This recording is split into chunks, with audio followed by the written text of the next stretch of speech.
스테인레스강 가장 안전한 그릇. 플라스틱의 불편한 진실. 환경 호르몬은 바깥 환경에서 만들어진 화학 물질인데 사람의 몸에 들어와 마치 호르몬처럼 작용하면서 정상의 몸 상태를 바꿔버려요. 원래 이름은 내분비 교란 물질이라고 해요. 환경 호르몬은 주로 성과 관련된 활동을 합니다. 너무 빨리 사춘기가 오는 성조숙증을 일으키고 이 성조숙증 때문에 성장판이 닫혀버려서 키가 제대로 자라지 못해요. 여자는 자궁암이나 유방암 발병률이 높아지고 불임에 영향을 미쳐요. 남자는 생식기가 작아지거나 정자의 숫자가 크게 줄어들기도 해요. 녹그릇. 구리에 주석이나 아연, 니켈을 섞은 합금으로 만든 것을 노시라 하고 이것으로 만든 그릇을 녹그릇, 육이라고 해요. 녹그릇에 음식을 담으면 음식이 잘 식지 않고 유해성도 금방 알 수 있어요. 녹그릇을 사용할 때마다 윤이 날 때까지 박박 닦아서 녹을 제거해야 사용할 수 있어요. 녹을 제거하는 전용 세제나 수세미가 개발되기 전에는 지푸라기를 수세미처럼 둘둘 말고 그 안에 모래나 연탄재를 넣고 힘주어 빡빡 닦아야 반짝반짝 윤이 났어요. 그릇을 사용할 때마다 힘들게 닦아야 하니 음식을 만드는 사람들에겐 이 그릇이 얼마나 원망스러웠을까요? 스텐 그릇은 가볍고 반짝이고 녹도 슬지 않고 은식기 느낌도 나서 인기가 높다. 지금 우리가 사용하는 플라스틱의 재료는 석유예요. 석유를 정제하면 온도에 따라 LPG부터 시작해서 가솔린, 나프타, 등유, 경유, 중유, 아스팔트까지 여러 종류로 나눌 수 있어요. 이 중 휘발유를 생산하는 과정에서 나프타라는 부산물이 나오는데 이것을 가공하여 플라스틱을 비롯해서 여러 가지 화학 물질을 생산해요. 플라스틱의 가장 큰 문제는 여러 가지 환경 문제의 원인이 되고 있다는 것입니다.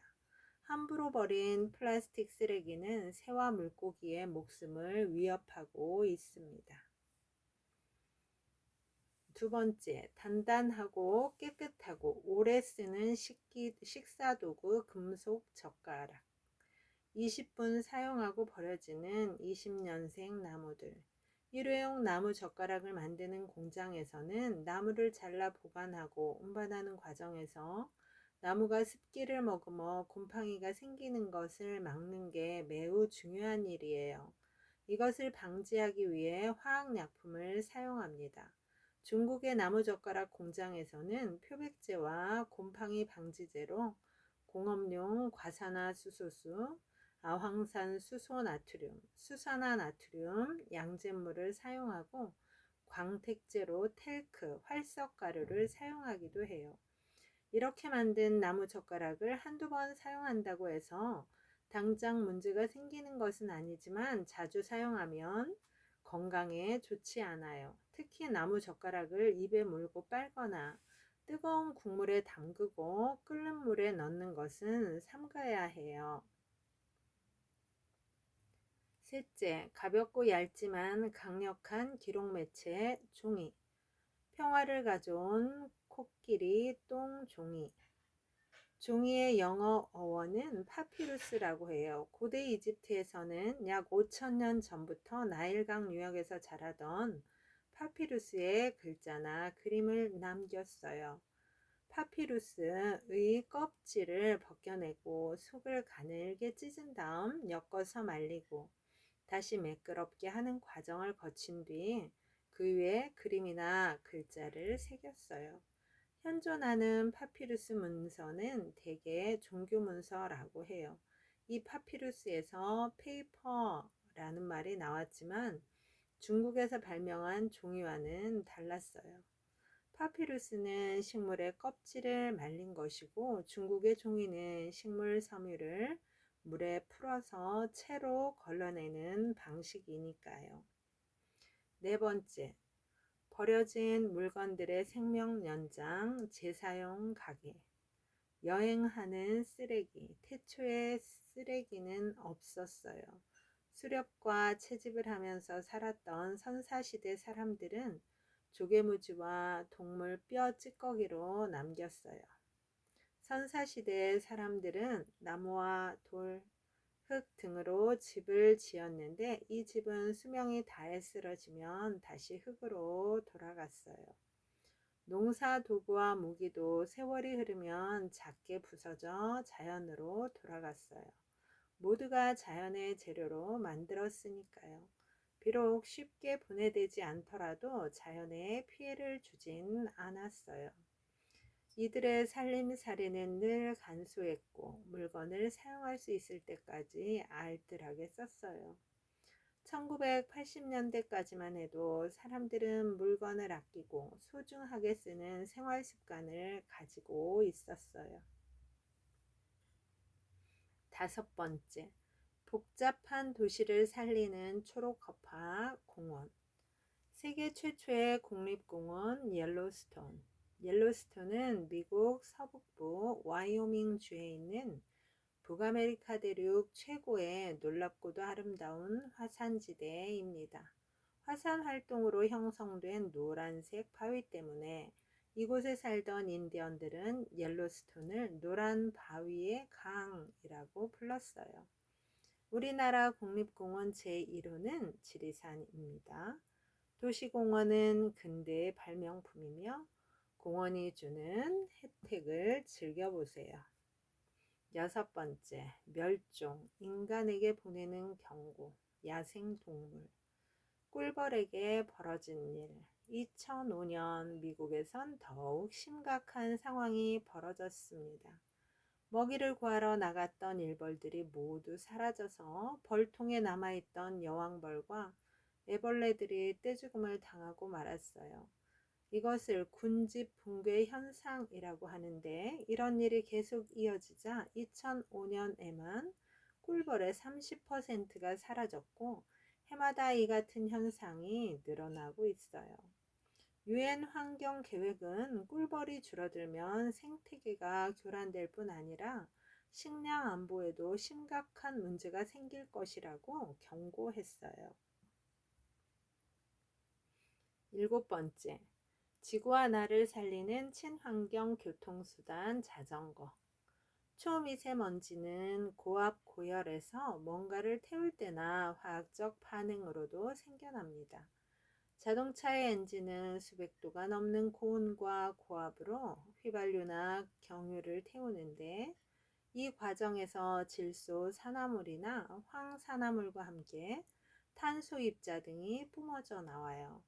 이렇게 나온 질소 산화물이나 황산화물 중 일부는 여러 과정을 거쳐서 초미세먼지가 돼요. 자전거의 모양과 비슷한 탈 것이 처음 등장한 것은 1791년 프랑스의 귀족 꽁트 메데 드 시브락이 만든 셀레리페르입니다. 셀레리페트는 빨리 달리는 기계라는 뜻을 가지고 있는데 나무로 만든 바퀴 2개를 연결하여 안장을 얹었고 아이들이 타는 목마와 비슷했어요. 미래 도시를 누빌 친환경 교통입니다. 8번째, 보다 편리하고 윤택한 삶을 만드는 인간 중심의 기술, 적정 기술. 큐드럼을 아시나요? 동그란 모양의 플라스틱 물통인 큐드럼은 도넛처럼 가운데 구멍이 뚫려 있어요.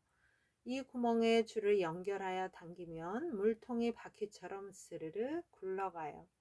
그래서 물을 담아서 아주 무거워진 물통을 힘들게 머리에 이거나 등에 지지 않아도 수레를 끄는 것처럼 쉽게 옮길 수 있어요. 이처럼 간단한 디자인이나 알맞은 기술을 이용하여 특정한 지역에 사는 사람들의 삶을 보다 편리하고 윤택하게 만들어주는 기술을 적정 기술이라고 합니다. 예를 들면 햇빛 저금통, 햇빛 건조기 등이 있습니다. 9번째, 고갈 걱정 없는 안전한 에너지 태양전지. 태양광은 더욱 기발한 방법으로 발전하고 있습니다. 태양광 자동차를 타고 세계 일주에 도전한 사람이 등장했어요. 2008년 스위스에 사는 루이 팔머 씨는 태양광 자동차를 타고 세계 일주 여행에 성공했어요. 스위스 루체른을 출발해서 유럽과 중동, 인도, 뉴질랜드, 호주, 중국을 지나 세계 38개국 5만 2천 킬로미터를 17개월 동안 달렸어요. 그중 26번째로 우리나라를 방문하기도 했어요. 팔머 씨가 탄 자동차 솔라택시에는 고효율 태양 전지판을 붙인 트레일러가 연결되어 있는데 시속 90km를 달릴 수 있어요. 팔머 씨는 석유를 단 한 방울도 사용하지 않고 오직 태양 에너지만으로 세계 일주를 한 놀라운 기록을 세웠어요. 10번째, 온실가스를 내뿜지 않는 친환경 집 패시브 하우스. 패시브 하우스는 겨울에 따뜻한 햇볕을 최대한 많이 받아들여 집안을 데우고 사람의 몸에서 나오는 열과 요리를 하면서 생기는 열, 전자제품 등에서 나오는 열까지 모두 붙잡아 그 열을 최대한 밖으로 빠져나가지 않게 설계했어요. 이 모든 열이 난방을 하는 셈이지요. 한편 여름에는 뜨거운 햇볕과 더운 열기가 집 안으로 들어오지 못하게 완벽하게 차단해요.